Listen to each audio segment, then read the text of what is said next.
Welcome back, race fans, to NOLA Motorsports Park as we get set to cap off this triple header for USF 2000 and USF Pro 2000. USF 2000 drivers will be on the grid momentarily, and standing by with me here right now from D-Force Racing, the Brazilian Lucas Facuri. Lucas, obviously coming into the weekend, into USF 2000 full-time this year. How's it been getting behind the wheel of the car? Oh, it's been amazing. Racing with IndyCar at St. Pete was awesome. Was such an experience. I mean, can't wait for the whole year. Tell me about that. You run St. Petersburg. It's a different racetrack to the one here at NOLA. Do you think it helped prepare you to come to this track, really having to take the challenges onto the street circuit? Yeah, definitely. Street circuits, you cannot do like any mistakes, so it's like everybody's so close to each other, everybody's so close to the wall. Here we have like massive runaways, so it's been awesome to race here after St. Pete. It's like a good learning curve. You obviously ran USF Juniors last year, testing through the offseason with D-Force Racing, but you also went down to New Zealand and ran the Formula Regional Oceanic Championship. They're partners with us up here. What was that like going down there and running so many races in a short amount of time? Yeah, that was awesome. We raced like a lot, and with such a fast car, so much faster than the USF 2000, and come back now to the USF 2000, and it feels like almost slow, you know? So yeah, it's a good preparation for the year, definitely. One of the cool things this weekend, you have a bunch of different pro drivers actually coaching. Before I came and got you for the show here, you were in there talking to Oliver Askew, going over data with a number of people. Tell me what it's like to have a guy like Oliver coaching you guys this weekend. Yeah, it's awesome. He just can know by just looking at the video once everything we are doing wrong, and every little mistake we have, like as minimal as it gets, you know.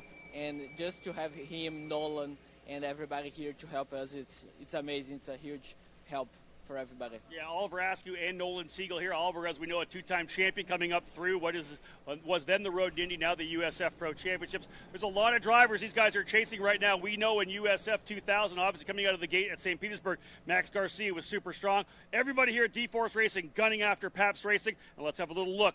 We chatted with them about how great the season has started already. One of the keys to success in racing is momentum, and Pabst Racing definitely had that after an absolutely stellar 2023. Augie Pabst joins me right now. Augie, you guys didn't want to lift off the gas, I know that, right? Had a great season last year, pushed hard through the offseason, and it's already paid off coming out of the gate in 2024. Absolutely. Just coming out of a championship season like we had last year, just really put a lot of work into the cars over the wintertime. But honestly, like you said, never lifted. Testing continuously as we could. A new tire, there's a lot of different things going on, so we wanted to stay on top of that and just keep things rocking. How does success brought people to you as well, right? Simon Sykes, of course, with the championship last year. He's up into the USF Pro 2000 category. Max Garcia, coming back for his sophomore season, but you bring in Sam Corey, you attract Christian Brooks as well. The guys are coming towards you. What do you feel the season's going to look like for Pat? It's really exciting. I mean, I think, from our standpoint, we just need to make sure the guys race clean within the team and, podiums every weekend. Really, that's what we're looking for. The championship obviously is starting now, but, we're really looking towards the end of the season. And to be there, you got to be consistent all year long. So it's all about passion and emotion, too. We saw that of Max Garcia gets that win and was obviously all fired up after getting that victory. I know you felt the same way. See, you didn't get that first win. Yeah, absolutely. I mean, he worked so hard to get that first win. I mean, he really was knocking on the door last year. Everybody knew he was capable, but it's just getting that monkey off your back. And I think a huge relief for him. Not a surprise to us, honestly, but still just great to see. And that's going to just build his confidence even more. So it's a good momentum to have. At the core of the great start for Pabst Racing, of course, is Max Garcia at St. Petersburg, able to go back-to-back jacks, 2 wins to start the season. Max, obviously a good season for you last year, good season overall for Pabst in 2023. But what a great start to the new year. It's just amazing, honestly. Sweeps don't happen that often, honestly, and it's just an amazing way to start. We left off last year winning, and we picked it up this year winning again, so it's amazing. Could you feel it through the offseason? Obviously, you come up a good season in 2023. You just keep rolling through. People don't realize the season really doesn't end. You guys keep testing. You keep working hard. Could you feel during the offseason that the momentum was still there? 100%. I felt like it became more. Honestly, I think it exceeded 100% momentum. I think we're barreling down the hill, like big rock coming down the hill. That's us right now. So I think people are going to have to watch out this year. One of the great things, a team like Pat's has been around for so many years, a very strong team. You guys keep getting better and better, right? They bring younger drivers in. Last year you were good, but how much better are you this year than you were last year? Way better. It's amazing, like the experience you get just in 1 year, and then you're able to come the first race and then sweep, which is just amazing. Any of the teams, of course, in this program saw what Pabst Racing did last year. They didn't want to have it happen again to start the season so well. This guy obviously showed they have not let up at all from 2023. You can feel confident Continental is the smart choice in tires. Can they handle extremes? Yep. Tested from the Texas desert to near the Arctic Circle. Really? Really. Anything for the guy who finds that one pothole? Yeah. Road hazard coverage has your back. For real? Absolutely. Were they made by like a bajillion engineers? Well, closer to 100. Continental. Welcome to the smart choice in tires.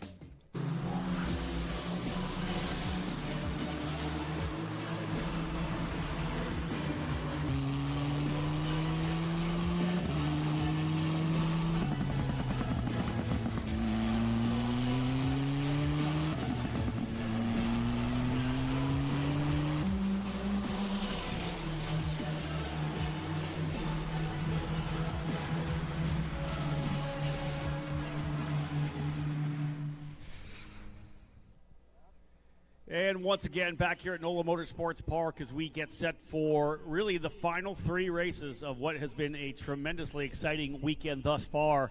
Standalone event for the USF Pro Championships presented by Continental Tire. All 3 of the series of our ladder system, joined, of course, by the official feeder series as well, our official racing school, Skip Barber. They're here with their Formula Race Series. And indeed, watching those drivers intently, knowing that a few may make their way up into the USF Juniors program next year and beyond. But as we said before, it's just been a great weekend. The racing's been so intense. We saw a fantastic battle in USF Juniors. Expecting more of the same here as the driver with 3 wins out of 4 on the season, Max Garcia in that number 24, starting on the front row, but 19 other drivers behind him ready to roll. Let's have a look at the grid as we get set to go for race number 3 of the USF 2000 presented by Continental Tires. On the tail of the field will be Cole Kleck at the number 14 in the DD Autosport single car entry. Cole looking to have a good run here to cap off the weekend at NOLA Motorsports Park. Alongside Cole, fellow Texan Maxwell Jamison for D-Force Racing in the number 12. Rolling to road number 2 right now, Tanner DeFavis, the rookie out of Indiana for Jay Howard Driver Development, starting the number 9 18th, alongside the Californian Carson Eder in the number 57, Eder for DC Autosport. Up to row number 8 from Australia, Xavier Kokai for VRD Racing in the number 19, and Indiana's Ayrton Hauk for DC Autosport in the number 58. Row 7 will be Brady Golan out of Texas, a couple of D-Force drivers on row number 7. Golan on the outside in the number 18. He's doing double duty here this weekend, maybe even for the remainder of the year, running both juniors and 2000. And alongside him, runner-up last year in USF Juniors, Quinn Armstrong in the number 11's had some good runs from the very start of the season. A couple of top 7 finishes at St. Pete. He was strong throughout the weekend here as well. Quinn doing a good job staying out of trouble and maximizing the car he's been given. He is 13th on the grid, will roll off alongside his teammate from row number 7. Row 6, Lucas Facuri, another one of the D-Force drivers in the number 10. We talked to Lucas in the pre-show. The Brazilian starting 12th alongside Michael Costello for Jay Howard Driver Development. Costello wheeling the number 8 machine starting from 11th. Into the top 10 now, Nicholas Giafone in the number 1. The USF Pro Championship scholarship colors on the USF Junior car.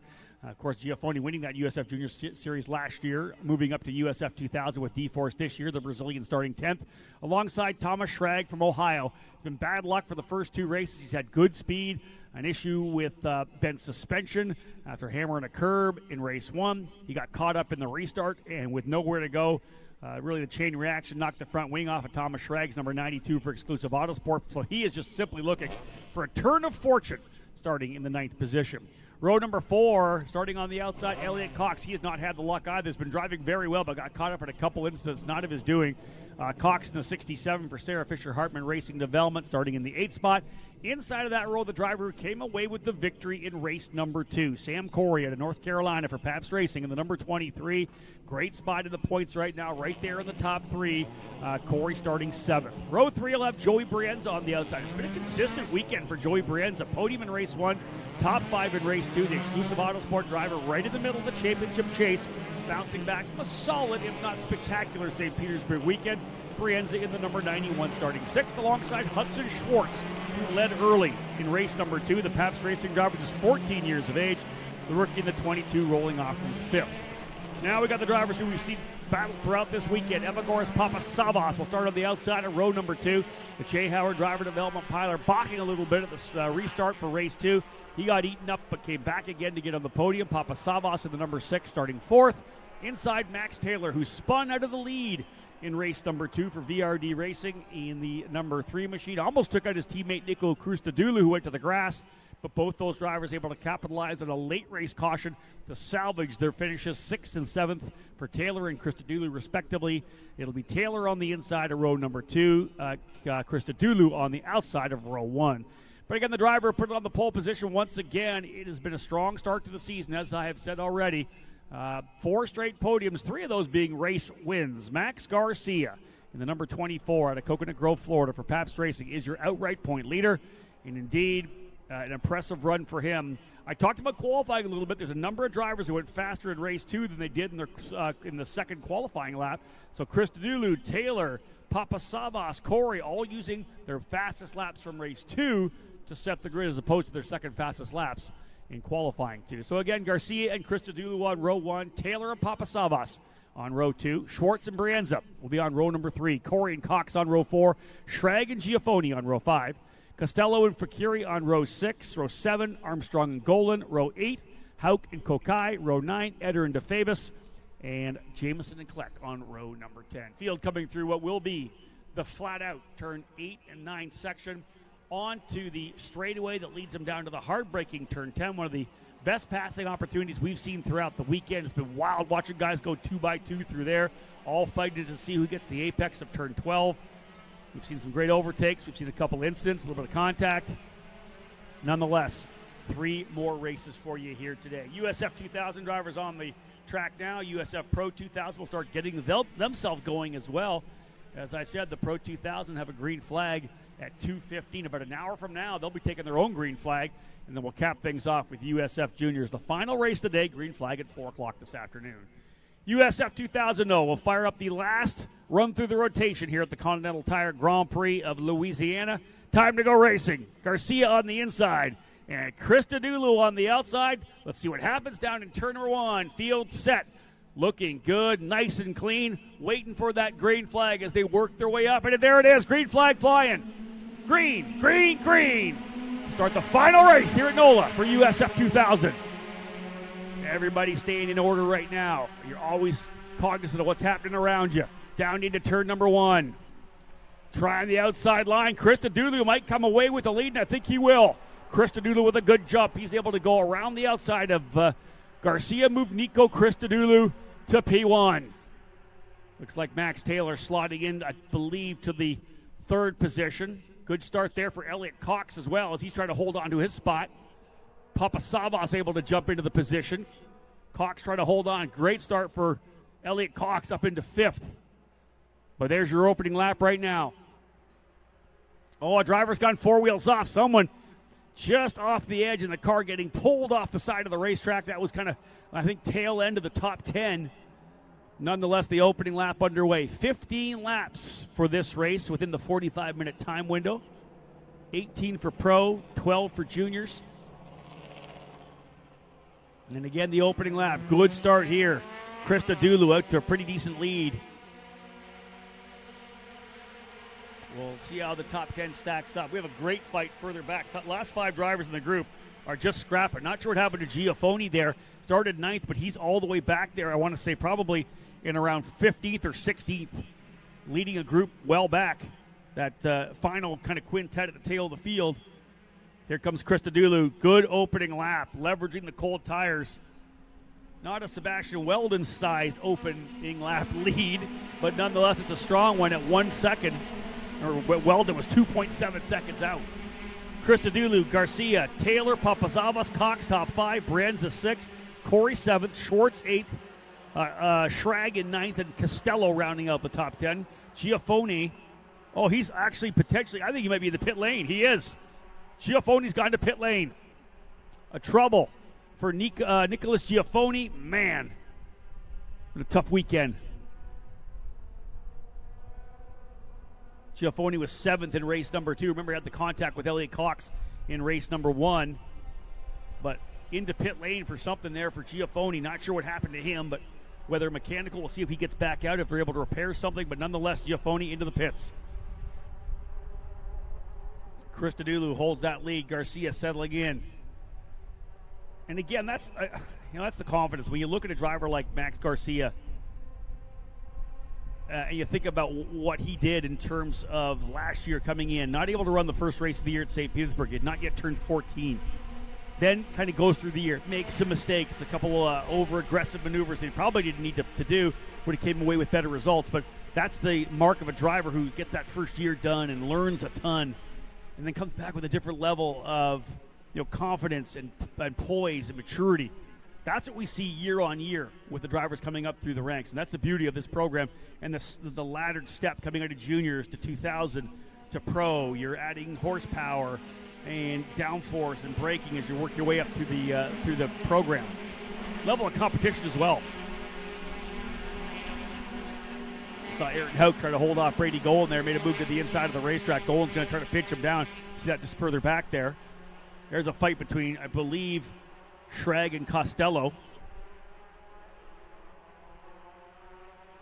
There they are there. Behind them is Armstrong, I believe, and Jamison. Oh, way wide coming out of that corner. Yeah, there's Thomas Schrag. There's Costello. They have a good little scrap behind them. Quinn Armstrong, and I think maybe DeFabis is up in there as well now.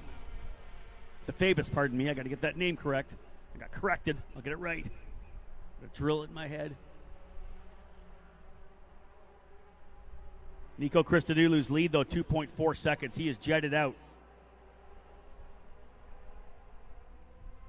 Wonder whether or not Garcia might be able to put his head down and close up. When I looked at that, I thought it was the two of them close together, but it was actually the other VRD car. Very similar liveries, obviously, between Christodoulou and Taylor. Just the 2 and the 3 on the rear end, the wing plate. That's second and third. That's not first and second. That's second and third with Papasavas right there. As Christodoulou now to 2.4 seconds. Nico Christodoulou looking to grab his first win of 2024. There he is. We'll see him come onto the front straight here. Big lead for Christodoulou in that number 2. Back to Taylor, number 3. VRD running 1-2. Paps now third with Garcia, Papasavas in 4th. Cox running cleaner there in 5th. Brienza 6th. Corey 7th. Schrag, Schwartz, and Costello. Thomas Schrag getting by Hudson Schwartz. Last time by, he was a little bit quicker than Sam Corey as well. So Thomas Schrag looking to try to make up for what's been a weekend full of bad luck.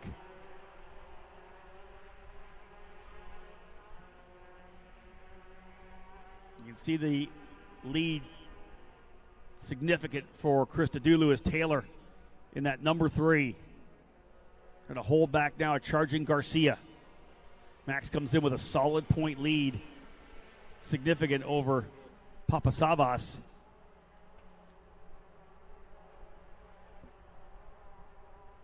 Looks like we've had a driver have some contact coming off one of the corners, getting all the way over to the Armco. So contact for a driver has gone off the racetrack, and I believe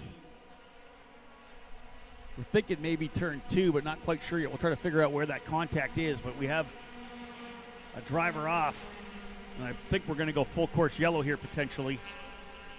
Not as of yet, looking at start finish to see whether or not that's going to happen yet. We have a driver who's gone off the racetrack, as we said.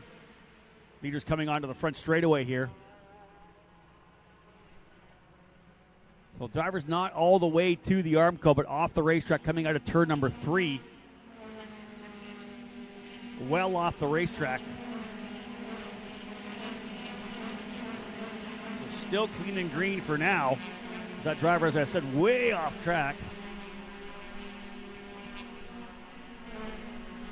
And now the full course yellow will come out. Indeed, full course yellow. We've got to get out there to check on that driver to find out what's happening here. That driver is off track on the exit of turn number 3. I'm thinking it might be Lucas Facuri It's one of the D-Force cars off the track, and I'm going to say as they all come around to put lap number 4 in, the only drivers that did not were Lucas Facuri and Carson Eder, and it's not Eder. Eder's still on the racetrack. He'll be able to come back around here again, but safety crew onto the racetrack right now to get that car for Facuri. We'll have a look at it here momentarily. There it is there.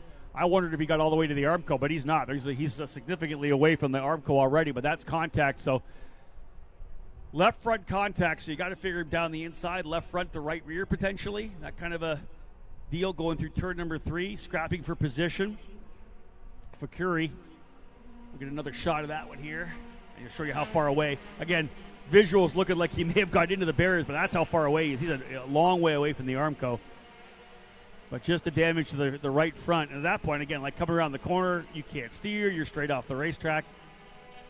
And we have, of course, had it's a little marshy here, as we know. There's going to be moisture in that grass. So probably got on the brakes, rode it out as far as he could. That's it for Lucas Facuri. Everybody else woeing up behind the pace car.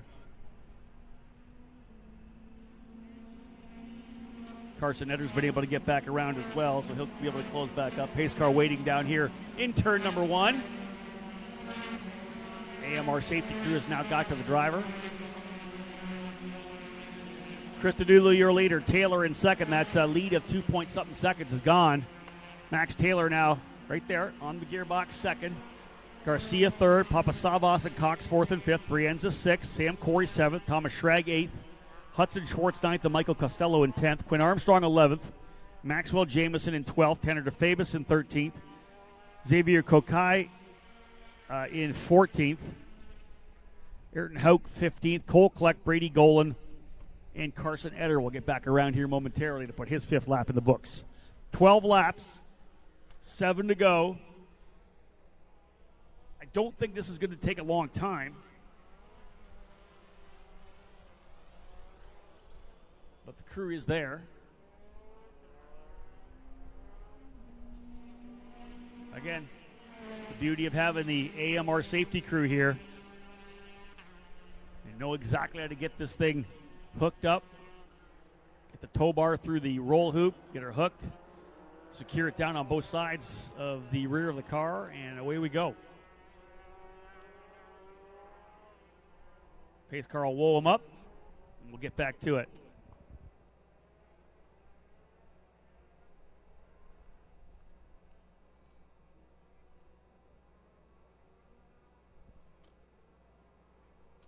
So indeed, solid runs thus far. Christodoulou looks so good out of the gate. Got a great run around the outside of Garcia. Listen, if you get a good start from the outside of the front row, there are some tracks that the outside of the front row is absolutely the worst place you could be. You end up coming out in 4th or 5th sometimes. This is not one of those tracks because the next corner after 2, or after 1 rather, is kind of that left-hand sweeper. You're still full on the throttle. So once you've got through the corner and you're back on power, if you're on the inside, if you're able to stay side by side with the leader, you're full throttle, and really you're just kind of holding on. And we've already seen that Christodoulou's the guy that's not going to lift. He did it in the last race as well when he almost had the contact with Garcia down in turn. Well, it did have the contact rather down with Garcia in turn number 11. He's not going to lift. We're going to go for this deal. You know, you're not going to pinch me down. We saw a couple drivers pinch down yesterday's races, so we already know that Christodoulou's not going to do that. He got a great run around the outside, kept throttle down, and Garcia wisely, as the point leader, kind of checked up a little bit, gave him room, and slotted into the 2nd spot, eventually losing the position to Max Taylor as well. Taylor got by. But with this yellow flag, everybody getting a chance to reset. There's the car of Lucas Facuri, bringing it around turn 4.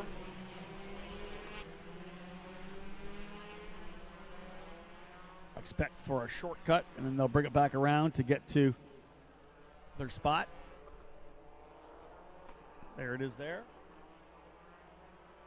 You can see the damage to the right front for Facuri, wing damage as well. Based on that, you got to figure he went up the inside of somebody in 3, and whoever was battling was coming back around.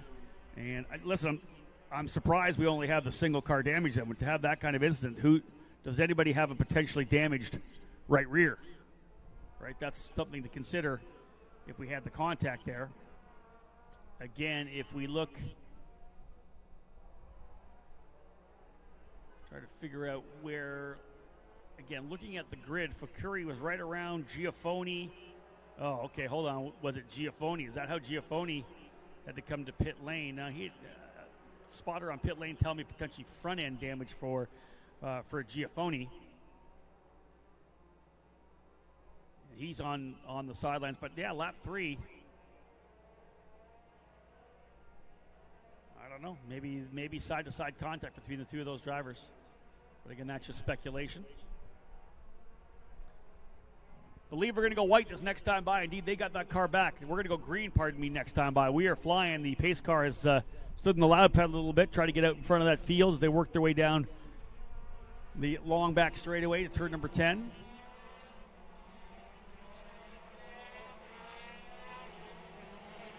Christodoulou leading the field as they weave back and forth to keep the heat in these Continentals, keep them clean. As we get set to go back to another restart. We've seen restarts be hectic in some of the categories. Number 1, USF Pro 2000. We know it's an opportunity to pass. You've been racing hard. Get your mental focus back down. This is the chance where if you get the right jump, you can potentially attack that driver in front of you. Everybody will be thinking that as they come back around through turn number 12 and over to 13. Here they come out of the final corner. Back on the loud pedal, green flag flying. Good start for Christodoulou, but solid start as well for Max Taylor. He's right there. Taylor on the gearbox. Does he make the move? First move's coming outside the top 10. There's Taylor peeking to the inside. And in fact, Taylor may come away with the lead here as they'll go side by side through the corner. Garcia trying to watch him as well. Christodoulou on the inside, Taylor on the outside. Look at this. Garcia's going to try to dive up the inside to capitalize on this, and indeed he will. He'll throw it to the inside in turn number 3, but you know, you can run the outside line here, and that's what Taylor's going to do. Yeah, I don't think that just Garcia get the job done from the inside. A very unique corner. Turn 3 here at NOLA. There's a move there to the inside there. Taylor gets it done over in turn number 4. So move Taylor to the lead. Christodoulou back into second. Wow, Taylor couldn't get it in 1, almost got past in 3, took the lead in 4.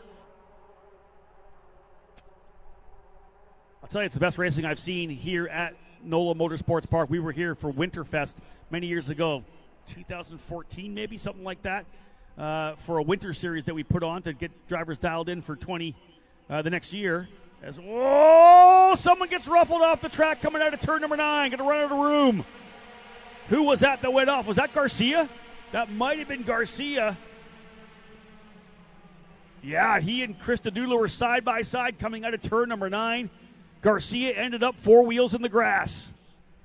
Look at him. He's fighting further back. We'll see where he ends up, but he's definitely losing a couple of spots. Another driver off the track over in the exit of 12. So coming down the straightaway, Taylor your leader. Christodoulou, look at the stack further back. Cole Kleck going to try to make a move. They're going to go 3 wide coming up the straightaway here. Cole Kleck on the inside. Yeah, he is right there with, I believe, Jameson and Corey. Sam Corey getting shoveled back too. Garcia goes back to 6th. Taylor with the lead, but Christodoulou and Garcia were side by side coming through turn number 8 and 9. Taylor rolled it up onto the curb. Here's Garcia going now down to the inside of Joey Brienza. He makes a move by the number 91 of Brienza coming through the inside. That again is for P5. Brienza had got moved up to 5th. He goes back to 6th. As Garcia easily makes the move to the inside of 4. Taylor, Christodoulou, Cox, Papasavas, now Garcia, then Brienza. When they come back around, it's going to be 3 laps remaining. It's 15. Get the right course here, Rob. Right series. Drivers drop the wheel there. Coming out of turn number. We got potentially more gravel.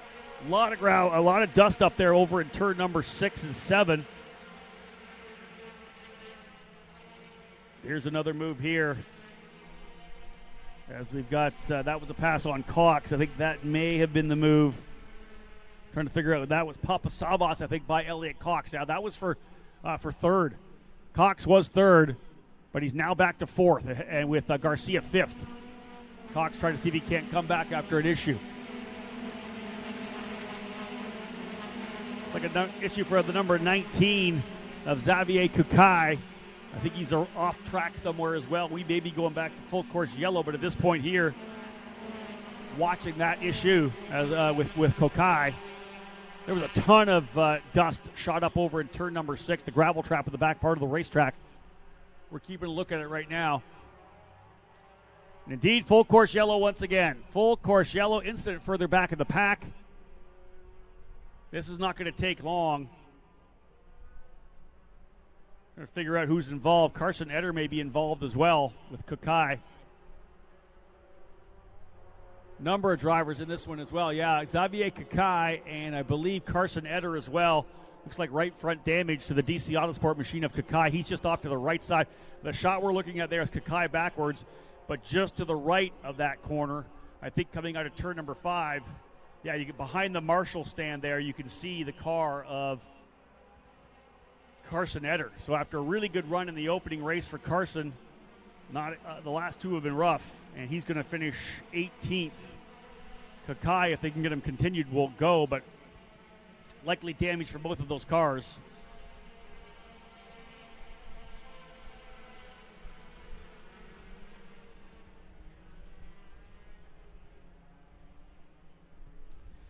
Taylor, Christodoulou, Papasavas, Cox, and Garcia, the top 5. This is going to be tough because, again, 6 laps to go in this one. Work to be done. 6 laps remaining. Lots of time, 26 minutes. Pace car will pick up our field. Taylor, Christodoulou, Papasavas, Cox, and Garcia. Brienza 6th, Schwartz 7th. Armstrong 8th, Schrag 9th, Costello 10th. 11th is Corey, 12th is DeFabus, 13th Cole Kleck, 14th Ayrton Hauk, 15th Brady Golan, 16th final driver still on the racetrack at 10 laps running, Maxwell Jamison.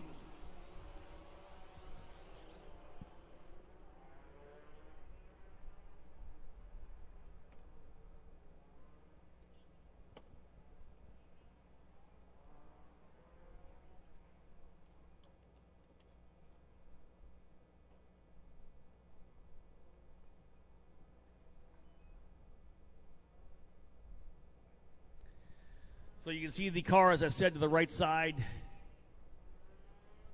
We had the shot there in the queue. There it is right there. Right to the right side there, you can see behind the Marshall stand, Carson Eder's machine. They're going to go to work first on the car of Xavier Kokai. And there's the machine of Eder in the gravel trap on the outside of turn number 5. So indeed, lap 10 in the books, 5 to go. 5 laps remaining here as the field just working its way out of turn number 6 and 7. Crew doing their best to get this thing cleaned up.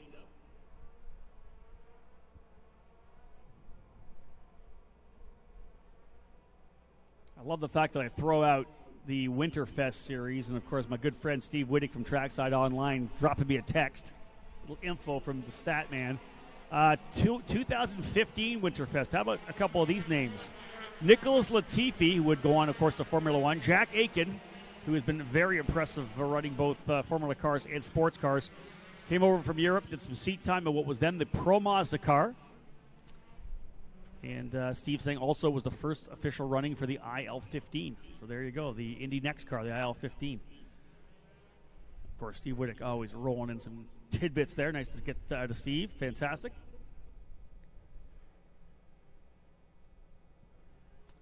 Field will come back around here again. This will be lap number 11 in the books. Lap 11.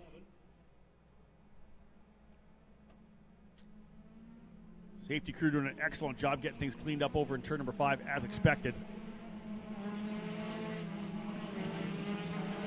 Kai's machine up on the flatbed. They get him picked up, drop him on the flatbed, jump in, grab the car of Carson Eder. We're going to get, I would expect, I'm going to say maybe a 2-lap dash at the end. Lap 11. When they get back around here, it'll be lap 12. If we go green, it'll be lap 13. We could get 2 more.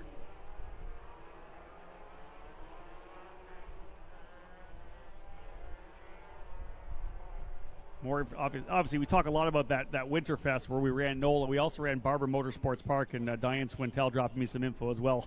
I remember that Latifi split a car in half. I remember that. I think it might have been an M2 car that he split in half. Plus, we got snowed on. I remember that. It was unbelievably cold at Barber Motorsports Park that year for Winterfest. It really lived up to its name. If I'm not mistaken, we had a snowball fight, I think, back at the hotel. So not a lot of snow in Alabama, but we got it during that Winterfest. Those were good times. We had some great racing then. Drivers, of course, at that point were able to get some wheel-to-wheel action before the season started. Everybody kind of getting rolling. Race control, of course, poring over the situation happening right now to decide how they want to handle things here now because, again, we have the opportunity to likely get a couple laps in at the end of this one, I believe. Field just working its way through now. The car of Kokai on the flatbed, already on its way back.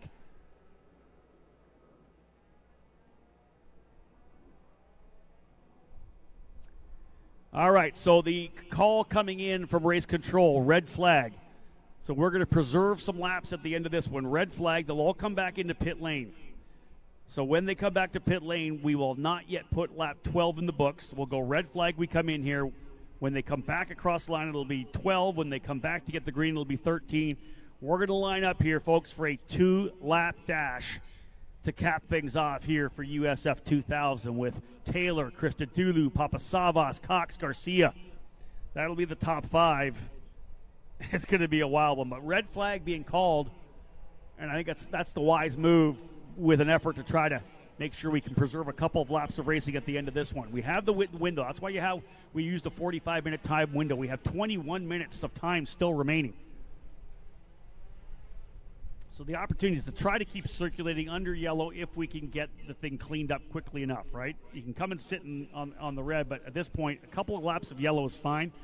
But they're doing the best they can to get that thing cleaned up over there still because, Edder's in the gravel, and they're going to have to pull him out of the gravel. So red flag, a great call, I think, to make that move stick. Max Taylor doing a good job considering the fact that he led his teammate Nico Christodoulou and then spun out of the lead in USF 2000 race number 2. And to come back here and be right in the middle of it, that shows a lot of mental fortitude because you think about making the mistake in race number 2, it's kind of eating on you. You got to put stuff behind you. That's one of the keys, a part of the mental side of this game, is you can have unbelievably high success, but you have to remember that there's peril around every corner. A DNF, a mechanical. You can't get too high, you can't get too low. And if you have an issue in one race, especially in a doubleheader weekend, if you have an issue in race 1, put it behind you. You can't dwell on it. Put it behind you, fresh race, press the reset button, come back and do it again in race number 2. Same here for race number 3 for Max Taylor. So we need the car of Kokai. You see at the top there, he's already got brought back in. That VRD machine will head back to the paddock rather. They're now doing the best they can to get the car of Carson Eder out of the gravel. Give a chance for some umbrellas to come out. It's actually not that bad here now. 79 degrees trackside.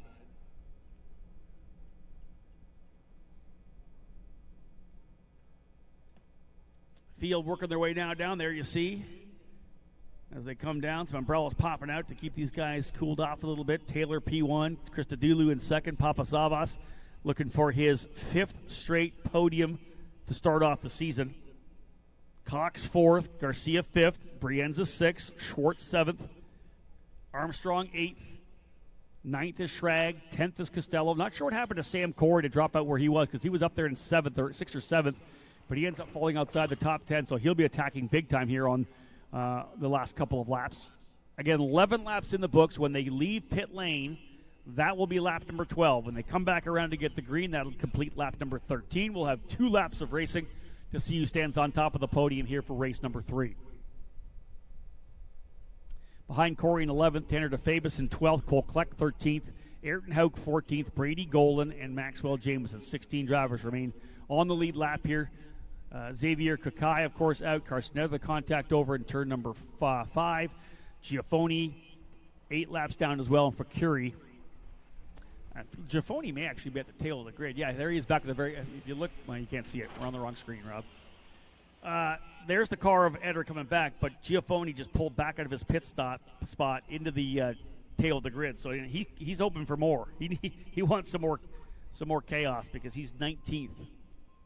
But he's going to, the minute he gets one lap, he's going to move up to 17th. So even if they get one lap in here for Giafoni, and they will, he's going to be able to get a couple spots and a couple more points.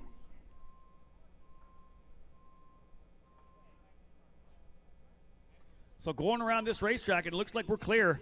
They were able to get the car of Eder. I believe almost clear.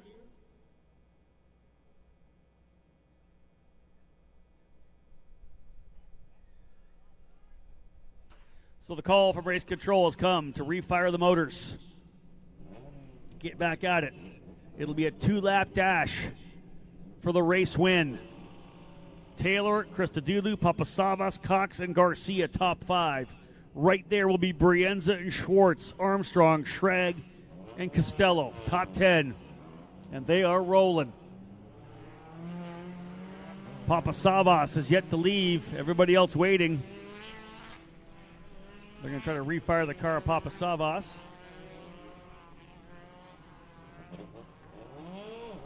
There goes Papasavas now. Same goes for the 67 of Cox. He's pulling away. Not the orderly departure from pit lane that we kind of would have hoped.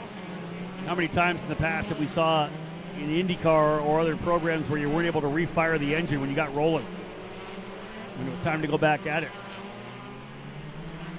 Everybody leaving the grid nicely.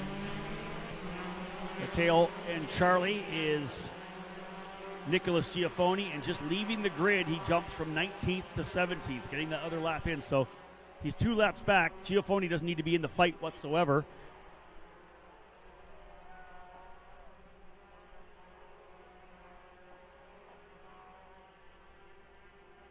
Not sure why, looking at live timing, we've got Garcia down in 16th with not picking up a lap.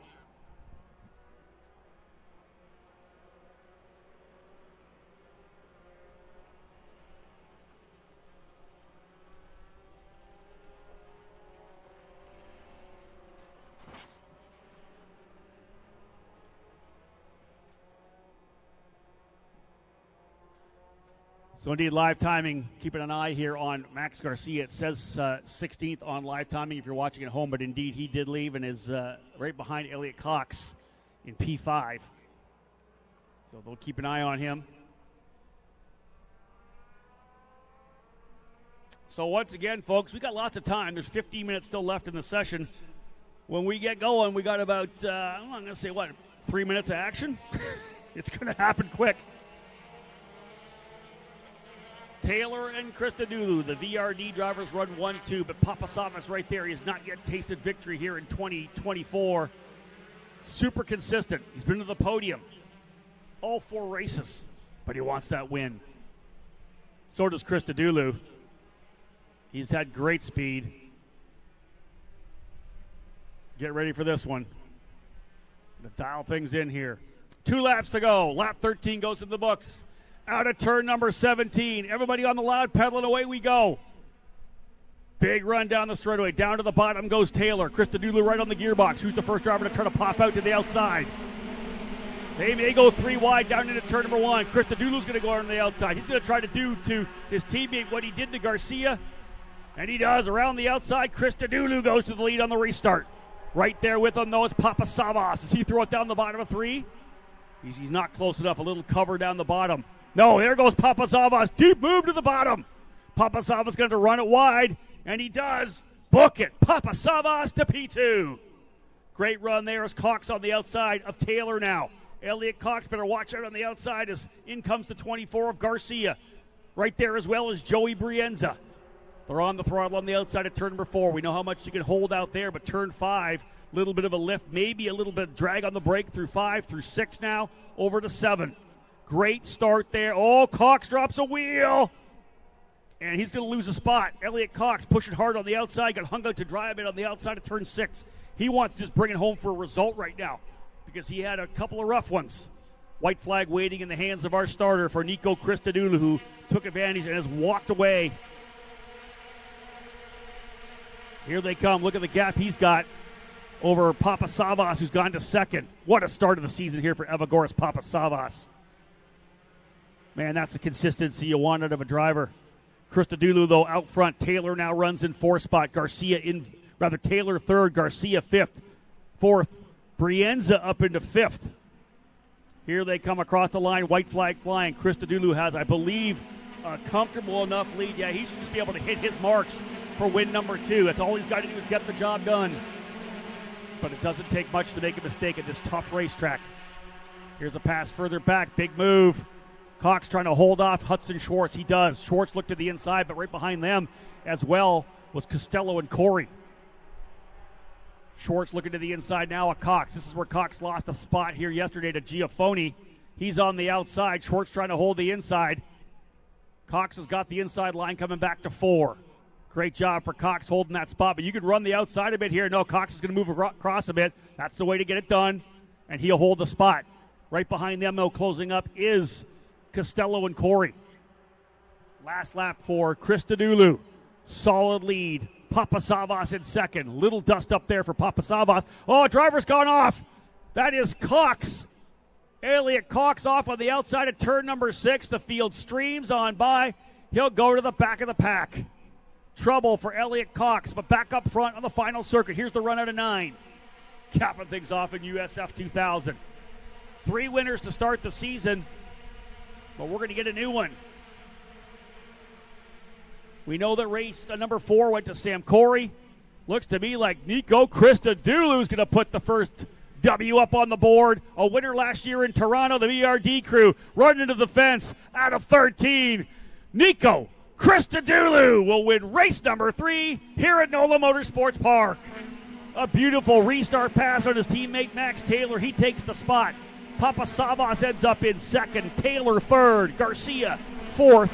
Another great run. A solid end of the weekend for Joey Brienza, P5. Hudson Schwartz in 6th. Elliot Cox falling to the tail of the order. So Sam Corey in 7th. Thomas Schrag in 8th. Quinn Armstrong 9th. And Michael Costello rounding out the top 10. Cox is going to end up in 16th. A tough one for him. Off over in turn number 6, but this one belonged to Nico Christodoulou, as he did exactly the same thing to his teammate Max Taylor as he did to Max Garcia on the start. The big run around the outside into turn number 1, got a better run and threw it to the outside and held through turn number 2 and 3. 3 different winners on the season, 3 winners here at NOLA Motorsports Park in USF 2000. Garcia, Corey, and Christodoulou all taking turns on top of the podium. There's the 67. We'll see him in a second. Crawling in here. Disappointing end for Elliot Cox, as I think hung out to dry a bit on the outside of turn number 6. Ended up in the gravel. Brought it back on. Tough one for him. Been a rough weekend for Cox after a really impressive weekend overall in St. Petersburg. Giafoni ends up in 17th, Kokai 18th, Eder at 19th, and Fakuri, the driver, out on lap number 3 after contact over in turn 3. But it's Christodoulou, Papasavas, and Taylor, and that is 5 straight podium finishes for Evagoras Papasavas. That's the way to get it done. Super impressive. Man, you can't ask for much more than that. In fact, is it? Let me look at my notes here. I was going to say, is it 5 straight second place finishes? No, I think he had at least he had a 3rd at St. Pete. So 4 seconds and a 3rd for Papasavas. That is solid in the points. Yeah, not able to knock the win over, but pretty impressive for sure. Nico Christodoulou, Evagoras Papasavas, P1 and P2. Max Taylor in 3rd. They'll head the way over to victory lane now. We'll have a quick chat with those drivers when we get a chance. Let them get in there first. We'll get the camera in and have a look at the race winner, Nico Christodoulou, getting out of the car.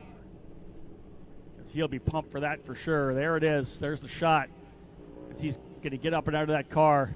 The VRD crew around him right now. Kind of a relaxed celebration for Christodoulou. Didn't hop up on top of the car in the front. And just got out and said, hey, I got it done. Papasavas, again, 5 straight podium finishes to start the season. This kid, that's the consistency you want, right? He'll break through for the victories. They're coming, you know. But Papasavas with 5 straight podiums, that is super impressive to start the season. And that's why he's right in the middle of the hunt. There's Krista Dulu. Driver coach Jacob Abel in there as well. That's the car that rolled the victory lane here today. So, folks, we're going to get down there momentarily. Again, we've got lots of racing coming. USF Pro 2000.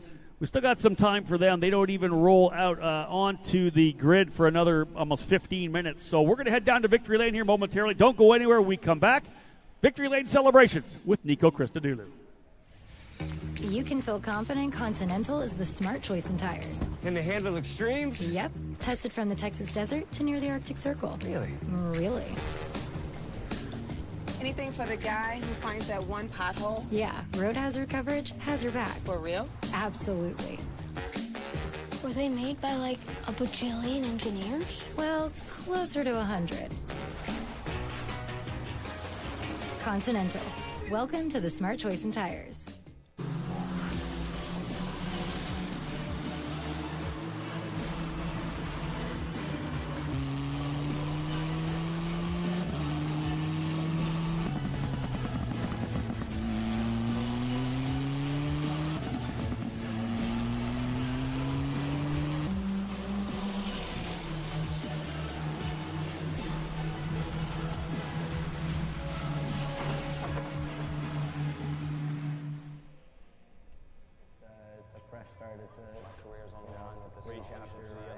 I think everybody's goal is to win all this year is wanting to work together, making a good championship season out of it. The reason to keep me alive and the reason to keep me pushing.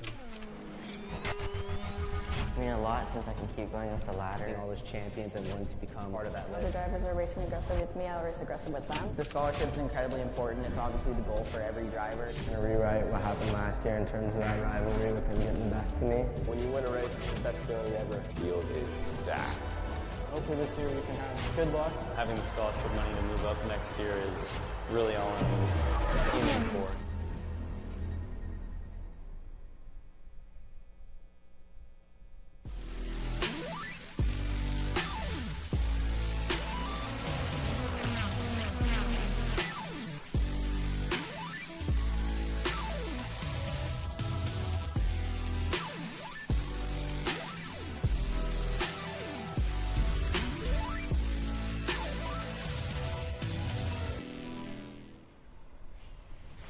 Well, ladies and gentlemen, welcome back down here to Victory Lane at NOLA Motorsports Park as we cap off this weekend's action for USF 2000 with a heck of a battle and a last, of course, 2-lap dice after the yellow flag came out. Let's start here with our podium and bringing in the drivers who did so well here in the Continental Tire Grand Prix of Louisiana. Finishing in 3rd spot today for VRD Racing, Max Taylor. Max will come up and grab his trophy there.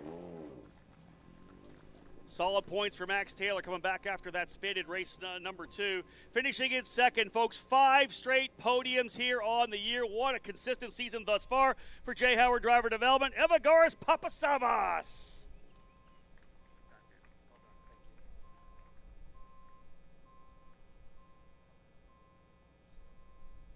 One more driver to bring in here, folks. Again, our 3rd different winner on the season, and fantastic job on that restart to take the lead for VRD. The winner in race 3, Nico Christodoulou.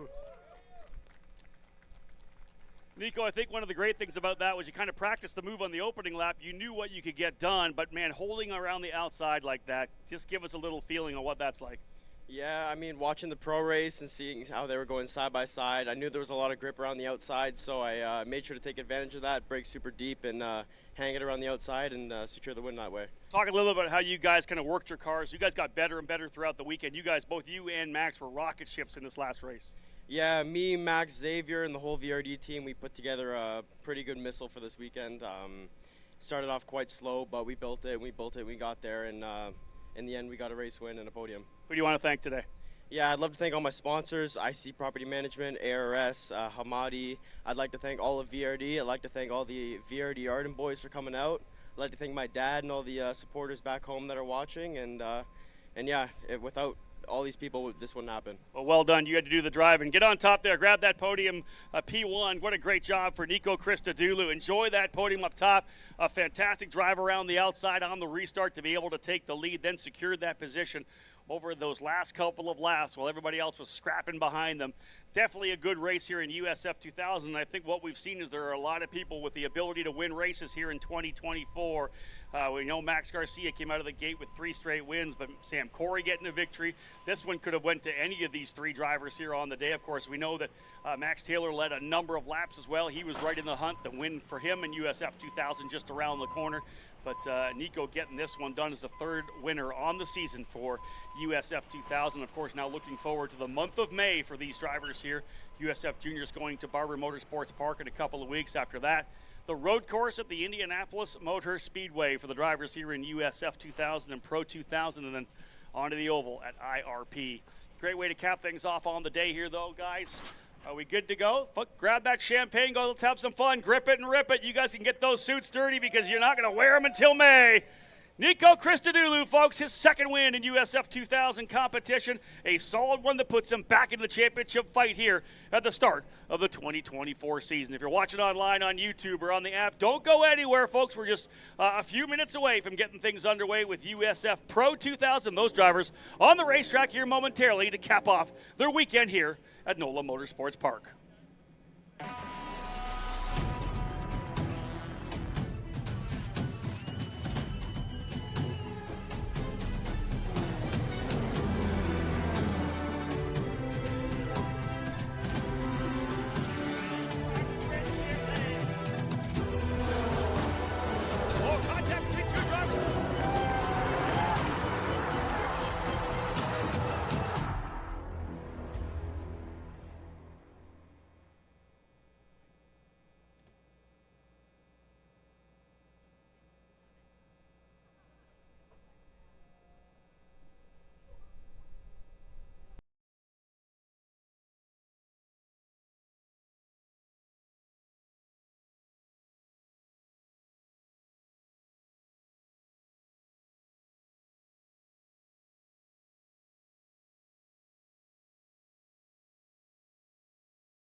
Well, we had ourselves a heck of a battle there over a 2-lap dash at the end of the USF2000 third race of the triple header. We're going to do it again here with the drivers at USF Pro 2000. The USF Junior will cap off their day as well at the end. We'll start a 3:45 broadcast ahead of a 4 o'clock green flag for that series here in a couple of hours. But we're not still done here yet. We've got to keep rocking and rolling here with the drivers in USF Pro 2000. So many of these guys, as you've known, have come up through the USF 2000 ranks, and they get set to roll with the driver starting on the pole position, who is the current point leader, number 17, Nikita Johnson. Let's have a look at the grid. 20 drivers set to go, and I believe it will be 19 taking the start.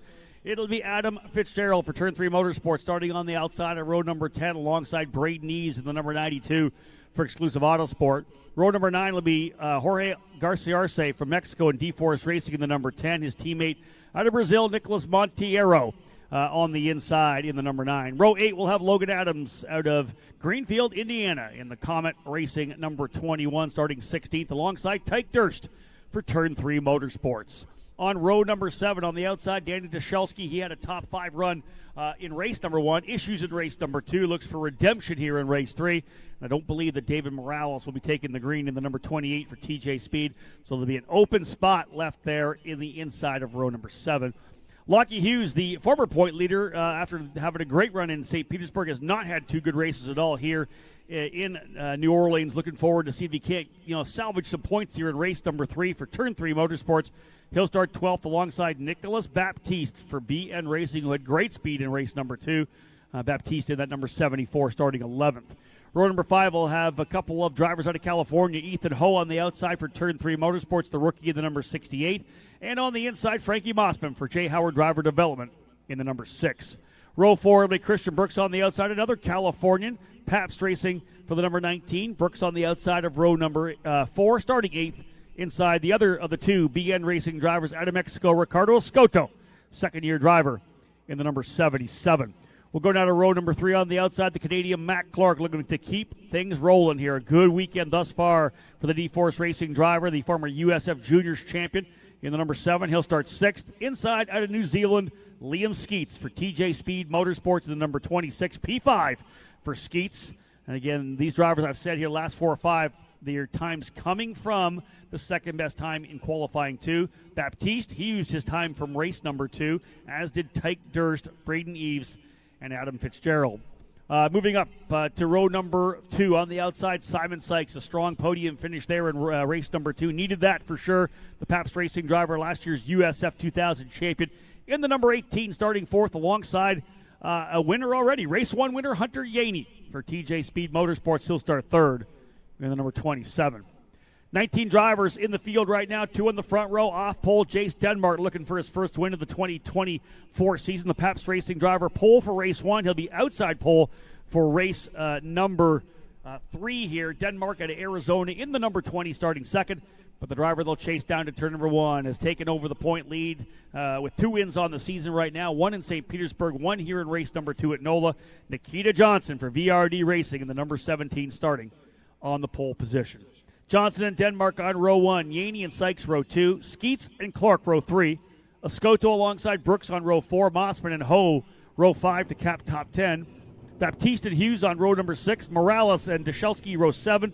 Durst and Adams on row 8. Monteiro and Garciarce on row 9. And Eves and Fitzgerald on row 10. Engines of fire down on pit lane. 19 drivers here in USF Pro 2000 getting ready to tackle what will be an 18-lap main event. We'll cap everything off with a green flag at 4 o'clock for USF Juniors, but that's still almost a couple hours away. Skip Barber Racing School Formula Car Series back on the racetrack here for their second main event. Dean Lambro scoring the win in race number 1 ahead of Ryan Giannetta and Oliver Weldon. They'll go back at it again for race 2 here this afternoon. Again, the champion of the Skip Barber Racing Series Formula Car Series winning a $100,000 scholarship to move up to USF Juniors in 2024, or 2025 rather, following in the footsteps of Sebastian Weldon.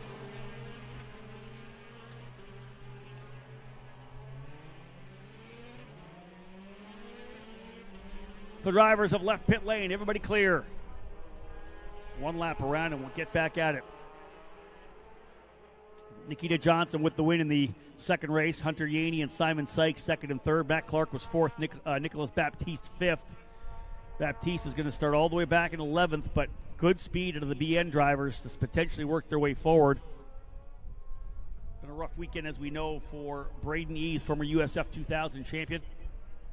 Just haven't been able to extract the speed they want out of that exclusive Autosport number 92. They've been battling it out, just trying to do whatever they can. Engine change in the overnight to get something different. It just hasn't come to life for them yet. Let's see whether or not they've tried something. You have to think third round like this when you're battling where you are. You probably throw the kitchen sink at it. But I'll tell you, Braden, a veteran driver, as we know. John Hayes, a highly esteemed engineer. They're doing whatever they can to try to figure something out to, again, get that thing to come to life. Out of turn number 7, down over to 8-9 now. This super fast corner, especially in these cars. You look at the entire ladder system for the USF Pro Championships presented by Continental Tire, and you just keep adding horsepower, right? You get from USF 2000 to Pro, and it's more horsepower, more tires, more braking, more downforce. You think about the downforce coming into play with that extra horsepower coming through 8 and 9. You're at full chat coming through those two corners, hustling it down into turn number 10. Awesome ride, these USF Pro 2000 cars. We've seen so many drivers, either if you're winning the championship, you're probably going to IndyCar, right? Because we've seen that with Renus VK, Kyle Kirkwood, Stingray Robb, Christian Rasmussen, then Louis Foster and Miles Rowe in Indy next. They're going IndyCar racing. We know that. If you end up in IndyCar, we see all these guys going to sports cars. The Aaron Tielitzes, the Robert McGinnis, these drivers that move on into sports cars. This is a fantastic training vehicle, and all these 19 drivers about ready to jump behind the wheel of it right now. On the loud pedal here momentarily, looking for the green flag as they work their way out of turn number 13. Waiting. Green flag flies. Underway. Green, race 3 for USF Pro 2000. Oh, we're going to go 3 wide. We got a couple drivers dropping wheels on the inside. Everybody looking for more. That was Sykes who dropped the right side wheels onto the grass. He's side by side here now with Hunter Yaney on the outside. Can he hold it? Outside goes Sykes. He gets a little bit more forward momentum. Oh, we're going to make it 3 wide into turn 3 coming to the inside. One of those D-Force drivers drives down the bottom. That forces everybody to check up. That indeed is going to be Sykes on the inside still. The 7 on the outside, not wanting to give it up. Matt Clark. Wow, he made it 3 wide coming into turn number 3. Woo! Hold your breath through these corners here. These drivers have worked their way through the ranks, as we know. So many coming through juniors in 2000. The experience is there. They put the elbows up, but gave each other room. There's a bit of a defensive move, probably back 8th, 9th, 10th, coming out of turn number 7 over to turn number 8. Driver moving to driver's right to defend that position. We're going to go a couple covering off the bottom. But if you're up front, you're taking this. Nikita Johnson's like, feel free, guys. Little deep in the corner for Matt Clark. He had to check up. Yaney's got the spot. Sykes is trying to come back at him. I think Clark may have been able to hold off the Lions. Yeah, that's Christian Brooks behind him. But he got super deep into turn number 10, did Matt Clark. Luckily not to throw it away. You can see how he's kind of lost the gearbox of Sykes and is stacked up behind him now with Brooks right there. Yeah, Brooks, Skeets, all right behind him. Scotto, Mossman, Dashelski up to 11th or 10th already. Big lock up for one of the turn 3 cars there. That was the 3 of Dashelski. He's now got Lockie Hughes right behind him. Lockie looking to the inside, or is he trying the outside potentially? Everybody getting at it here. Oh, there's a little bit moved to the inside. Mossman had to lock it up not to get into the back of Skeets. Oh, he thought about it, didn't he? That's when you fixate, right? If you've ever driven anything, you're making that move to the inside and you're kind of focusing on that rear wheel and you're trying not to gaze at it because where you look is where you go. You're trying to look through the corner, but you're kind of applying more brake and you can see that lockup happening. Man, you get focused. You get that laser point down to the area and the driver's locked up in front of you. You're just hoping he doesn't come right across the bow and close the door completely. There's the lead for Johnson. P2 Denmark, third Yaney, fourth Sykes, fifth Clark, sixth Brooks, seventh Escoto, eighth Mossman, Dashelski, Hughes. Eves up to 15th. Braden Eves to P15. Skeets had some issues there. Remember, Skeets was the one that was battling with. I got to find out whether or not it's just a timing issue for Skeets. Yeah, he's coming. He just came across the line. Yeah. So it resets, I believe. No, they've got Skeets right down in 19th, and I don't think that's where he's. Yeah, they bounce it back up to 8th. Live timing, picking it back up. Just want to make sure on that. Liam running in the 8th spot. There's a good battle here. That's that Dashelski, Hughes, and I think Baptiste battle likely.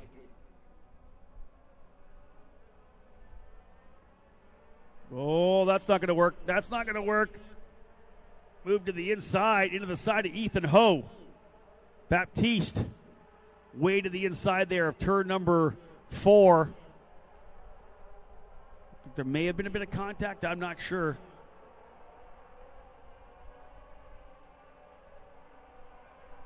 Ho back up on it. In fact, maybe making the move back by as they come into turn number 8. Leader through 10. Front group looking pretty clean right now. Bigger fights working further back here. There's the two drivers, Lockie Hughes and the 3 of Dashelski. That's 10th and 11th. Behind them, 12th is Tyke Durst, then Ethan Ho. Turn 3 cars running 10th, 11th, 12th, and 13th. They were the quickest here in spring training with Lockie Hughes, but it hasn't transitioned that well here this weekend. They were super good at St. Petersburg as well.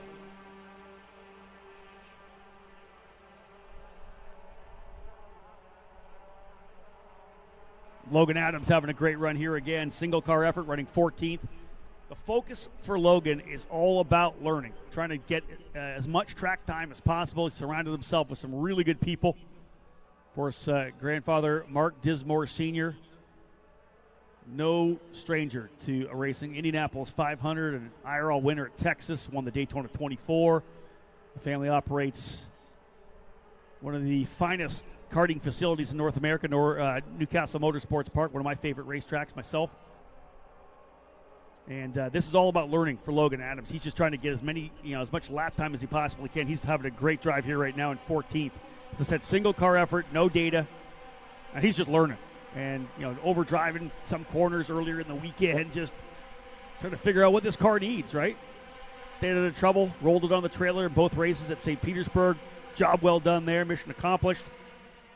Digging here this weekend, every weekend learning more and more. That's what this program's all about. Nikita Johnson's looking to springboard it for sure. He wants to win this championship and go to Indy Lights next year, or Indy next.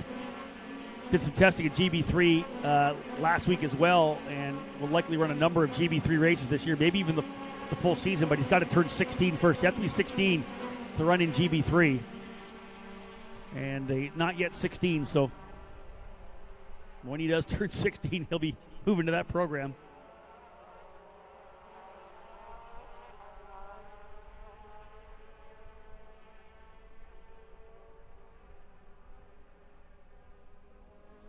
Johnson's lead now a full second over Jace Denmark. Be a good run for Jace. Again, always good to log podium finishes. He's already got one podium on the weekend, right? You never know what happens. Consistency is so key. Some weekends you roll off the trailer and the setup is key. You like the racetrack, it's your style, and you're unstoppable, right? You're winning races. Other tracks, man, you know what? You're going to salvage what you can. You got the best car you can. Say you got a 5th place car and you end up on the podium. Yeah, you did your job. Try to maximize what you have, optimize the machine, and maybe push it a little bit past, but don't push it overboard. So many drivers, as I've said before, I get to Portland and they're like, yeah, not quite in the championship, and it wasn't something that they did wrong or did right. It's something they did wrong. Like, again, If you just would have brought that car home in third, you'd have 5, 6, 10 more points than you have. But instead, you went for fourth or you went for second, threw it away, tossed it in the gravel trap, and you're not in the fight for the championship. Hey, winning races is awesome. I get it. But when there's $681,000 on the line for a championship, you got to give yourself every opportunity. And the layman is going to look at the championships like the one by Miles Rowe or the last one by Louis Foster here at USF Pro 2000. And they're not going to remember the individual wins. They're going to remember that you stood on top of the box or you were the one that had the championship trophy at the celebration on Monday after Portland, right? It's all about the championship. Again, not everybody remembers who wins what races. Now, Steve Wittick and some of these guys, they remember, but that's what they do, right? Our media guys are stats guys for sure. And I know I remember a lot of them too, but I've got so much in my head right now I don't remember everything. But it's all about the championships, right? So again, for a driver like Jace Denmark, let's circle back around. P2, you know what? If he finds himself in the middle of a championship fight when we get to Portland, he's going to look back and say, man, I was able to hustle that car up to P2. And I essentially where he is on the track right now, splitting the two race winners so far, Nikita Johnson, Hunter Yaney. Good weekend thus far, as I've said, for Jace. Nikita, however, this kid's on fire right now. Won the second race at St. Petersburg after not being really good in race one. We talked about it. After race one where he finished fourth, I had him in the booth at St. Pete for a USF 2000 race as my driver analyst. And he talked about the fact the car wasn't good, but they sat down and poured over data. They came up with a plan to make it better, and they did. Race number 2, he was a rocket, was able to get by Lockie Hughes, that went purple over the last 3 laps. He's been really good here this weekend as well, and they've dialed this thing in. Wasn't able to get the win over Yaney in race number 1, but he won race number 2, leading race number 3 now. His championship rival coming in, Lockie Hughes, has had a horrible weekend luck-wise, a couple of DNFs. And currently running, where is he now? Let's go up the order here for Lockie Hughes, 11th. The door is open for Nikita to pull a nice little advantage heading to the month of May. And that's the key as well here. We're in early April, about a month's time. We'll be at the road course at the Indianapolis Motor Speedway the month of May for the USF Pro Championships. Includes that road course weekend, the Grand Prix, and of course the Freedom 75 and the Freedom 90 for USF 2000, USF Pro 2000 at Indianapolis Raceway Park. Carbonite Classic, always a fantastic race. Points and a half as well, 45 points for a race win. It's big. And again, winning on the oval. That's one that a lot of people remember, who actually won on the oval. And it's interesting, I talked to a number of drivers, and that's what they look forward to. I talked to Nicolas Giafone in our pace lap videos earlier this year we did before the start of the season, and I asked him one of the races he was looking forward to, and it was the oval. Because his dad, Felipe, had so much success running in the Indy Racing League, and he wanted to do well on the oval. A number of drivers told me that. IRP was the race they were looking at, the Freedom. 18 laps of duration for this one. We're not even to the halfway point yet, so pushing these drivers to their physicality as well. Johnson, Denmark, Yaney, Sykes, Clark, top 5. 6th, Brooks. 7th, Escoto. 8th, Skeets. 9th, Mossman. 10th, Dushelski. There's Simon Sykes continuing to put the pressure here on Hunter Yaney. Sykes wants to get back on the podium. There's Jace Denmark out front in second, leading that group because Johnson's up the road by 2.2 seconds. Let's look at the lap times last time by. Sykes a half a second. I was going to say, no, about a half a second off of Denmark. 4/10, only a 10th off of Yaney. He's only 4/10 back. So Sykes isn't done. I don't think Clark's done either. Clark and Sykes almost identical lap times. They have 3/10 on Brooks, though, so they're pulling a bit away from Brooks. Top 5 settling in here now. Christian has been consistently right there, middle of the top 10.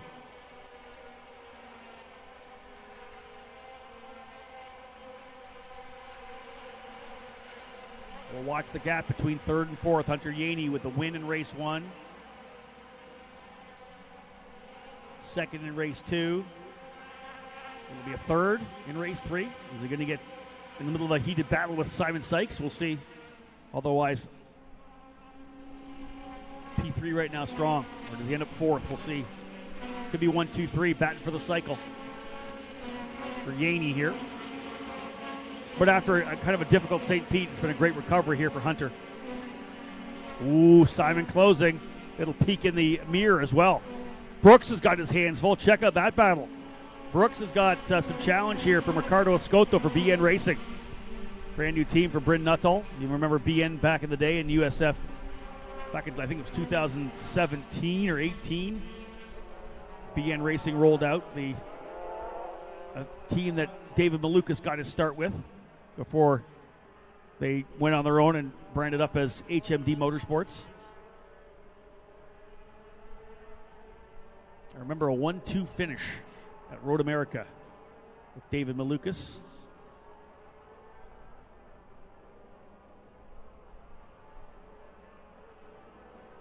Toby Sowery, I believe, in the second car there. So midway through the race, settling in a bit here. We'll go halfway this next time by. 9 down, 9 to go in an 18-lapper. Oh, what do we got going on back here? Oh, this is Clark. So Sykes was right on, almost on the gearbox of Yaney. Look how much he's fallen back here. Just this lap. They both did 32.4s last lap. Clark, in fact, a 32.6. But something happened to Sykes here in this one. He lost a little bit. Must have dropped the wheel somewhere because Matt Clark in the 7's right there. I don't know that they're going to have to worry from behind because Christian Brooks isn't focusing forward, that's for sure. He's making sure he doesn't get overtaken here by Escoto. In fact, side by side, but further back, right behind them, that's a move to the inside. Liam Skeets to the inside. Book it. He gets by Mossman. Skeets into 8th. Mossman 9th. Mossman fighting back in the Jay Howard car.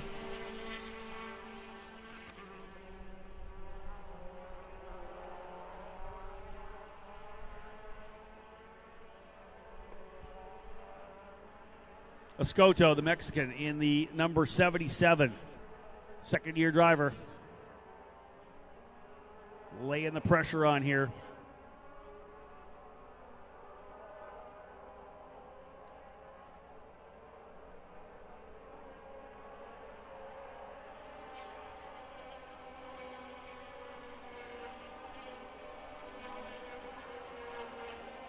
That's your lead. Nicely done for Nikita.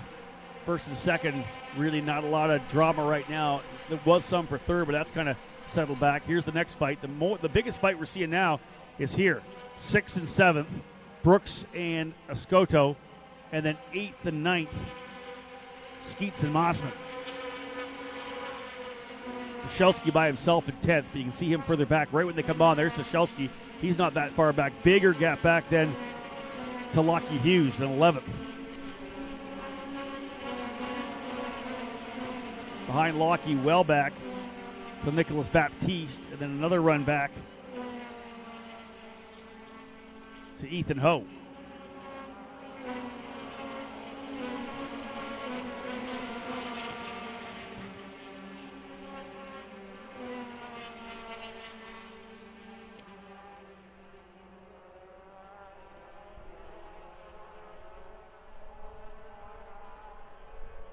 Coming through 3. Escoto keeps up the pressure. Skeets actually getting ready to get in there as well.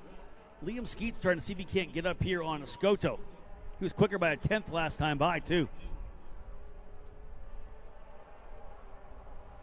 Skeets just closing slowly. They continue to battle there for that 6th position. Liam Skeets may be back in there again. Remember, he's right in the middle of the fight, too, championship-wise. Had a decent run at St. Petersburg. Got on the podium. Skeets did not have a good opening round, had an issue there in the opening round, but came back to 8th in race number 2 here this weekend. A lot of drivers have been kind of up and down. They've had some good runs and some bad ones. There's a move there. That's Strzelski getting by Mossman. I just showed you how close they were when they came back through. Danny Strzelski closes up on Frankie Mossman. He gets by. Strzelski, again, just 15 years of age. A couple of 15-year-olds in the program with Strzelski and our leader, Nikita Johnson. It's interesting, 15 years of age, we don't have any 17-year-olds or any 16-year-olds or any 17-year-olds. We've got a couple of 15-year-olds. After them, most of our drivers are 18, are all 18 and up. Mossman, 18 years of age. Nicholas Montiero's 18.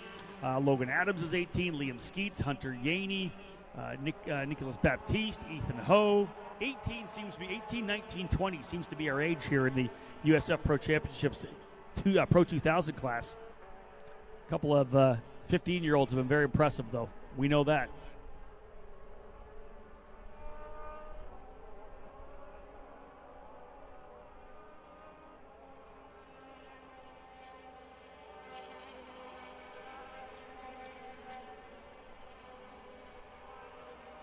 $11 laps down, 7 to go. It'll be 6 when they get back around here for Nikita Johnson, who leads now by 3.4 seconds.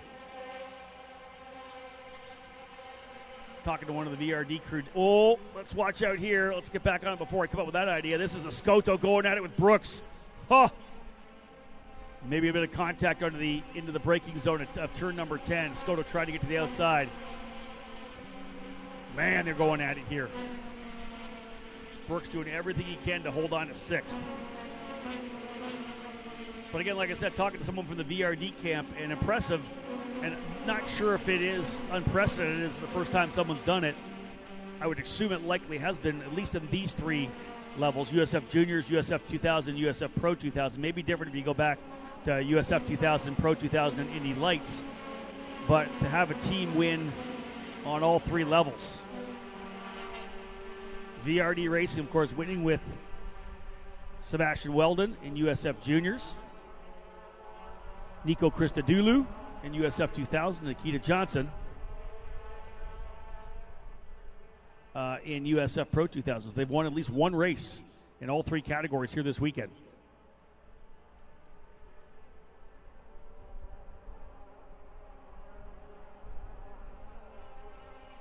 For the most part, that might be a tough one.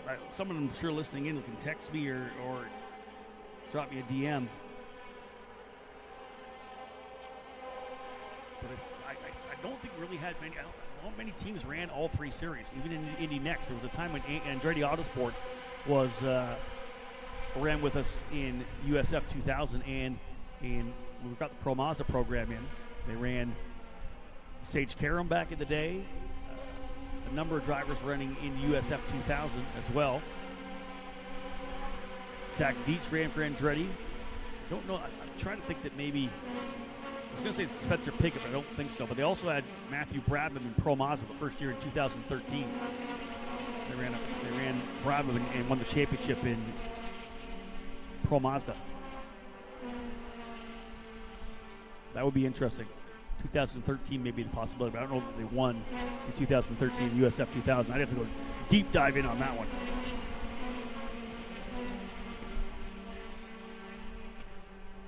$13 laps down, 5 to go. This is the best battle on the racetrack right now. 6th, 7th, and 8th.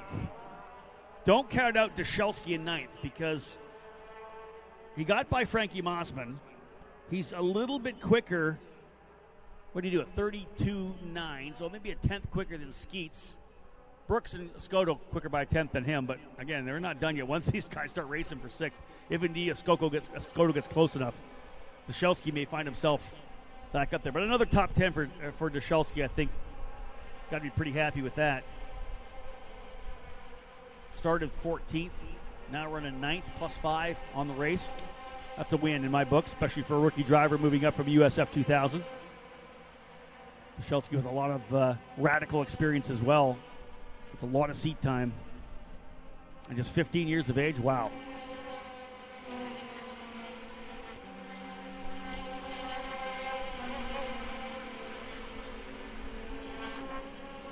That's 3rd, 4th, and 5th right there coming across the line. They're not done yet either, to be honest. Again, we're into the last 4 laps. Yaney, Sykes, Clark, and Sykes just took 0.3 of a second out of Yaney's gap. Oh, he's through. There you go. I missed that. That's Escoto. Ricardo Escoto passed. I think he's going to jet away. I think he was getting held up a bit here by Brooks. Escoto now up into 6th. What a great run for Ricardo, for BN Racing. Baptiste back in 12th right now. But a really good weekend, I think, for Baptiste all told. If you look at the pace he's been able to have. 6th in race run number 1 for Nicolas Baptiste. 5th in race number 2. That's solid. and running right now. I know he's not inside the top 10 right now, but I think just in the middle of a pretty tight battle with the drivers around, and everybody kind of stepping things up again. He started 11th, and Baptiste now running in 12th, so he's lost a spot. But overall, with a couple of top 10s, the top 6s even, Baptiste, I think, will be pretty happy with the way he's doing here. First season running, not like he came up from USF 2000, doesn't know these racetracks.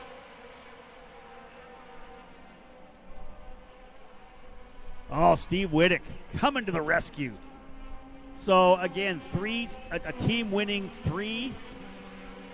all three series in one weekend happened once before. Not with juniors, so that the VRD's got the juniors caveat, the asterisk.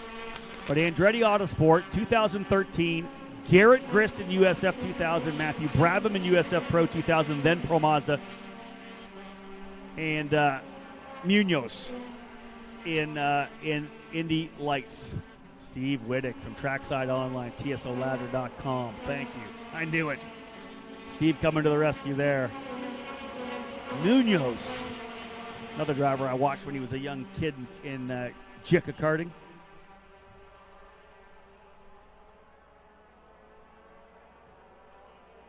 Laps winding down with 3 to go.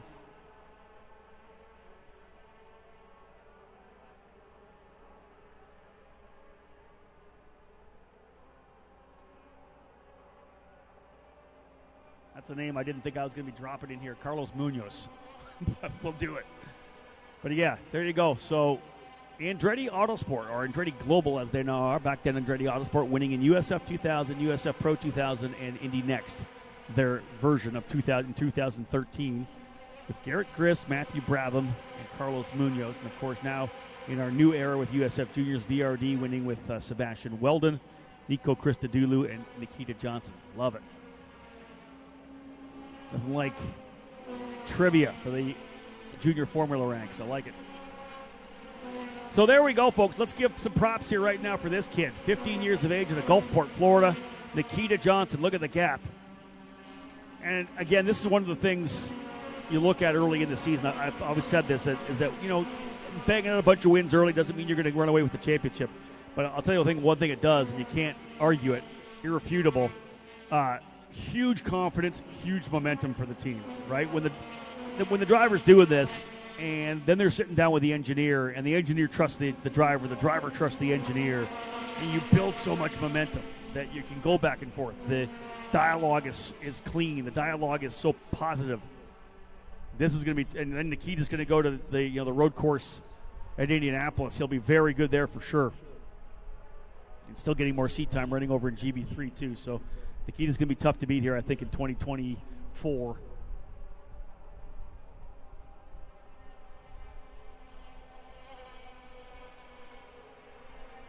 White flag will fly this next time by. 18-lapper.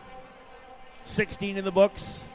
Nikita Johnson's going to see the white flag. 4.5 seconds the lead for the VRD driver here over Jace Denmark, who has just been casually going about his business of running P2. Well in front of the battle for third spot. Hunter Yaney has gapped himself a little bit. So here you go. P1, P2, white flag flying. 1 to go. Here's Denmark. There's Yaney, Sykes, and Clark. Clark really turned things up over the weekend, was not happy with the car at all on Friday, and they worked their tail off figuring out how they wanted to handle the setup. And I think that when you come into a race and you're not overly pleased with the way things are, and then you get a fifth in race 1, a fourth in race 2, and a fifth in race 3, yeah, you're leaving decently happy. I had a consistent weekend, 3 top 5s, bagged up a bunch of points. No mistakes, rolled the car on the trailer after every race. That's a win, especially when you're a rookie. 2 rookies in the top 5 right now, Simon Sykes and Matt Clark, 4th and 5th. Both drivers coming from USF 2000 last year. Nikita Johnson won his first USF Pro 2000 race last year at the Circuit of the Americas, went and ran Portland as well, came out of the gate and repeated his feat from 2023 where he won the second race at St. Petersburg, did that and won the second race this year at St. Pete in USF Pro. Comes back, he wins another one here in race number 2 and is lining up for race number 3. The point lead is going to be extensive when they head to the Indianapolis Motor Speedway in the racing capital of the world for the Grand Prix weekend on the road course. He'll go as the leader. VRD is going to be on the fence as he comes out of turn number 13. Indeed, what a run. Nikita Johnson, folks, back-to-back jacks here in USF Pro 2000. Caps off the weekend with yet another victory here at NOLA Motorsports Park. The margin, 2.8 seconds over Jace Denmark. Great run for Jace. Hunter Yaney in third. Simon Sykes in fourth. Matt Clark fifth. Ricardo Escoto in sixth. Christian Brooks seventh. Liam Skeets in eighth. Ninth is Danny Dushelski. And Frankie Mossman rounding out the top 10. Lockie Hughes, Nicholas Baptiste, Ethan Hohen, Jorge Garcia Arce across the line. Adam Fitzgerald and Braden Ease, followed by Nicholas Montiero and Logan Adams. And they cap things off. Tyke Durst across the line as well. All 19 drivers putting in the laps to get it done. Impressive drive for Nikita Johnson. Again, 2.8 seconds up. Johnson, Denmark, Yaney, Sykes, Clark, top 5. For Nikita Johnson, back to the podium once again. 3 wins on the season. Lockie Hughes with 1, Hunter Yaney with 1. Indy GP, the road course weekend, will bring more and different drivers to the forefront. There's no doubt about that. But Nikita's got the momentum, and he's rolling right now. He'll have a big lead heading in the points as he has been consistent.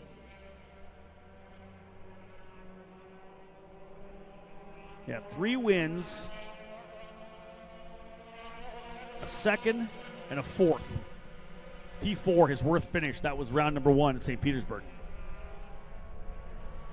So we'll let the guys get themselves back here to victory lane. And remember, one more broadcast still on the day, USF Juniors. We'll start that at around 3:45 this afternoon ahead of a 4 o'clock green flag for the last race of 9 here at the Continental Tire Grand Prix of Louisiana. USF Juniors will cap it off.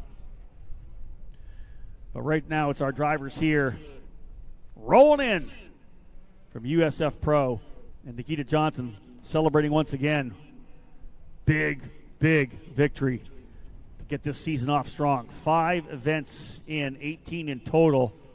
Triple header at Indianapolis. Of course, the points and a half at IRP. A triple header at Road America.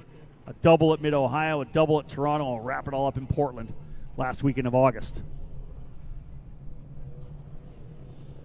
Sykes is going to be happy as well. I talked to Simon before the race, and he said he really needed that podium finish in race number 2, and I think to get another top 5 here, that's big for him. Hunter Yaney, I think potentially a career-changing weekend for him. Of course, we know that he did a bunch of racing in F3, but he really hasn't had a chance to show his skills, and lining up with TJ Speed and Tim Neff, working good.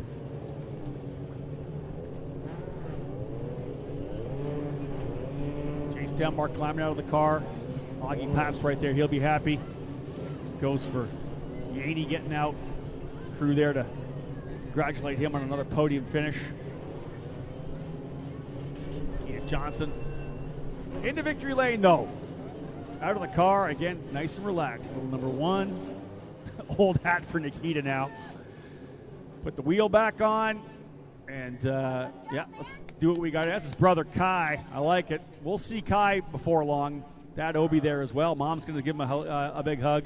But, yeah, Nikita's not the last that we see of the Johnsons, because young Kai Johnson's coming, too. We're going to see him pretty soon into this program. Looking forward to that. But, yeah, folks, time to go down to victory lane. Don't go anywhere. Quick break. We get back. We'll talk to Nikita Johnson and award the trophies to the top 3 in USF Pro 2000. You can feel confident Continental is the smart choice in tires. Can they handle extremes? Yep. Tested from the Texas desert to near the Arctic Circle. Really? Really. Anything for the guy who finds that one pothole? Yeah. Road hazard coverage has your back. For real? Absolutely. Were they made by like a bajillion engineers? Well, closer to 100. Continental. Welcome to the smart choice in tires.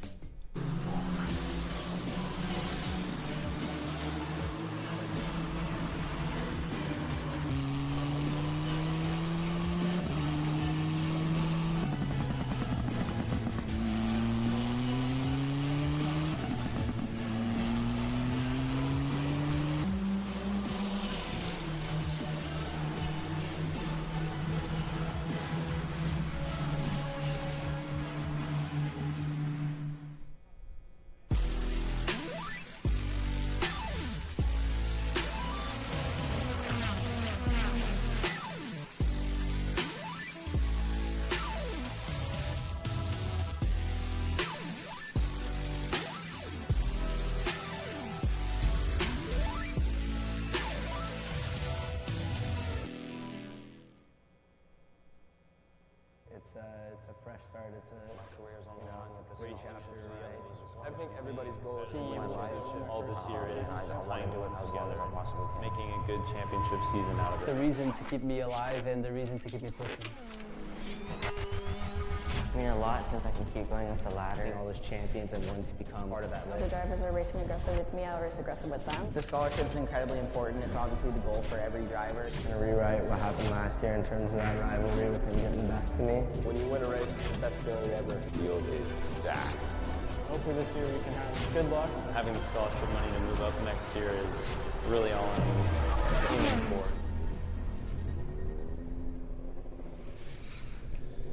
Folks, welcome back to NOLA Motorsports Park. We're here in Victory Lane right now to get things underway for podium presentations for the drivers here in USF Pro 2000, capping off their component of this Continental Tire Grand Prix of Louisiana. Of course, 3 drivers to come up here did a tremendous job for us. We got some great friends that are going to help us pass out some awards as well. Let's start with the driver coming home in 3rd spot today. A 1st, a 2nd, and a 3rd. Bats for the cycle here in New Orleans, finishing in 3rd place today for TJ Speed Motorsports. Hunter Yaney, P3. Steve Knapp from Elite Engines will help us out with the award presentation for Hunter. Big points haul for Hunter to get him into the middle of the fight here for the championship, and a great weekend for him before we head to the month of May.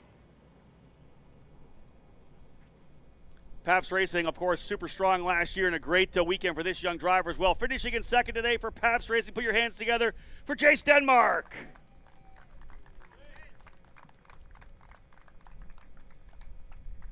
We've got our IndyCar ministry coming in to help us here. Brian Jennings going to provide the trophy for Jace Denmark here, P2. But again, as I said in the broadcast, the championship kind of stretching a little bit here. Great way to start the season in the first 2 events. He ends up getting another win, folks. It's been a great season so far. The winner today, put your hands together for Nikita Johnson from VRD. Nikita, what a great way to start the season. Your worst finish is 4th, and you've got the wins coming. Talk to me about the race a bit today. Was the car even better than it was earlier? Yes, I think it was better. The track slowed down a little bit, but we made a change to the car, and it was just a rocket ship. I just needed to stay out front, which I did, and pull away. And yeah, it was just a rocket ship, and once I got clean air and past the first lap, it was just fast. We talked about this in the offseason, how competitive this series is. Did you expect that this could happen, that you could be this much up front going to May in Indianapolis?